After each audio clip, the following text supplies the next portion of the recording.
បាត់ជើងដែលសារតែបញ្ហាមួយចំនួនដូចជាការលើសជាតិស្ករបញ្ហាលើសជាតិអាស៊ីតបញ្ហាគៀបសរសៃដែលធ្វើឲ្យរាងកាយចាប់ផ្ដើមឈឺចុកចាក់ឈឺសន្លាក់ដៃសន្លាក់ជើងក្តៅចាក់ពីបាតជើងញោតចាក់ដល់ចង្កេះឈឺដល់ឆ្អឹងខ្នងពិបាកក្នុងការបត់បែនធ្វើចលនាមែនទែនចឹងបើសិនជាអង្គពុំមីងដែលកំពុងតែមានបញ្ហាទាំងអស់នេះកុំភ្លេចជាមួយនឹងផលិតផល VHOP ផលិតផល VHOP នេះគឺល្អខ្លាំងមែនទែនសម្រាប់អង្គពុំមីងដែលគាត់ក្តៅកាហាយចាក់បាតដៃបាតជើងស្ពឹកចុងដៃចុងជើងពិបាកធ្វើចលនាបត់បែនជាពិសេសគឺមានអតិថិជនដែលគាត់ប្រើប្រាស់បានជាជាក់ស្ដែងចឹងចង់ដឹងថាតើអង្គពុំមីងគាត់មានបញ្ហាសុខភាពអ្វីខ្លះទៅតាមដានវីដេអូទាំងអស់គ្នាវាទុំធ្វើទុកប្រហែលជាកតុង5ខែហ្នឹងទេតែវាធ្វើទុកបើធ្វើទុកខ្លាំងហ្មងតែស្អីយើងហ្នឹងគឺចុកហ្មងបង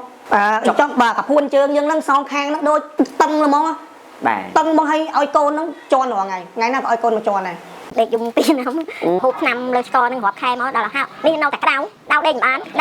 ក្តៅទៅលឹកជើងនិយាយនេះយំក៏យំឲ្យច្បាច់ខ្លួនឯងច្បាច់មិននិយាយឯងមិនឃើញថាឥឡូវអញយកអាយ៉ាទៅញាក់កូនគេដេកបានកូនខ្ញុំដឹងខ្ញុំនេះវាញាក់ហើយតាខ្ញុំមិនហ៊ាននិយាយដឹងទេជាបាក់បានយូរហើយមានតិចខែយំរាល់ខែអាណិតកូននេះធ្វើការធ្វើអីមិនអោយគេអត់ងុយទិញឆ្នាំពីហុកហ្នឹងបើថៅគេណាព្រោះវាលេបច្រើនដែរហើយលេបមិនថៅអាក្តៅជើងក្តៅលេបមិនបានហើយមែននេះគ្រូរឹងចញ្ញង់មកជើងរឹងហើយយើងដើរទៅលឿនតចឹងដើរបានណាយើងដើរផឹងនេះចឹងខ្ញិចជើងចង់ឆែកចង់យំបានខ្ញុំថាឥឡូវបើមិនបថុយទៅអស់ប៉ុណ្ណឹងក៏មិនដឹងធ្វើម៉េចដែរកូនអស់ប៉ុណ្ណឹងឲ្យវាដឹងថាអស់សិនលទ្ធភាពនឹងវាលែងចង់នេះហើយលែងថាចង់រស់ចង់ជាទៀតហ៎ចង់ថាមានផ្លូវតែមួយទេបើឆ្នាំអីក៏វាបំបត្តិឆ្នាំអីក៏បំបត្តិព្រោះខ្ញុំវាមានអាការៈរោគវាទឹកនោមផ្អែមផងដូចចេញទៅបើជើងអាសរសៃជើងខ្ញុំហ្នឹងខ្នងជើងលោតមកឈឺទុបឈឺទ្រាំអត់បានទេអូនមកយប់ទ្រាំអត់បានទេបន់ឲ្យតែភ្លឺអាំងទៅពេទ្យជាវវាហុំនេះប្រើទៅបាទតម្លៃវាក៏វាមិនថ្លៃដែរសមរម្យបាទប្រើដល់អាជាហ្មងអានេះនិយាយពិតណាខ្ញុំជាមែនខ្ញុំអត់កុហកខ្ញុំរៀបដឹងខ្លួនបានធូរចឹងអមមកពេលរៀងធូរតាំងពីកាពះទៀតណាធូរកាពះទៀតពីមុនមានបញ្ហាកាពះទៀតកាពះខ្ញុំដូចរៀងជាឈឺជាណែរៀងដាក់នេះអីទៅអង្គុយទៅរៀងជាឈឺឲ្យសុកស៊ីមកឡូវអត់ដែរសុកស៊ីអត់ធូរពីមុនខ្ញុំដើរបានដើរ4 10ម៉ែត្រខ្ញុំចុក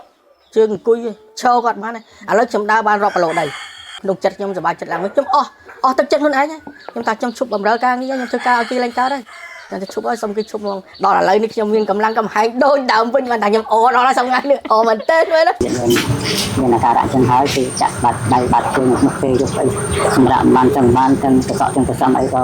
វាហូបទៅនឹងជាសាក់ទៅណាតែមកបោកពីបោកក៏អាចទាំងហើយ